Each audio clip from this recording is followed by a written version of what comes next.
Yan na, sige. Madali lang kasi sabihin, sige, tara, ganyan. Tapos wala naman kasi hindi ko siya kaya ngayon. Ay! Siguro Di daw kaya. Baka pag kailan ba? Tangina, bading talaga ang puta.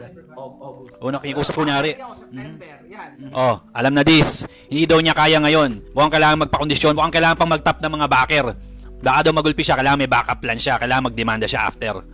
Di ba? Ano yun, hindi makakapalag to ng walang kaombre. Sasabi ko siya, hindi makakapalag to ng walang kaombre. Hinamo ko, ngayon na. Gusto mo, Monday na. Di ba? Nasa message. Ang linaw naman ng message eh. All of a sudden, hindi kasi pwede ngayon. Mga August, mga September. Tingin mo, mga September. Alam mo yun? Kunyari may kausap eh. Ang galing magdrama ng pajit eh, puta. Pinagtatawanan ngayon si Doc Ron Samaniego dahil nauuna daw ang pilantik ng paa pag sumasapak, sabi ni Makagago. Ang dalawa ay may mahabang kasaysayan ng palitan ng mga diss videos na naging bahagi na ng talamak na trend ng vlogger war sa Pilipinas. Inaasar si Doc Ron sa pag-off ng comments habang siya naman ay nagamon kay Makagago ng boxing kung saan sinabi daw ni Makagago na hindi pa daw siya handa.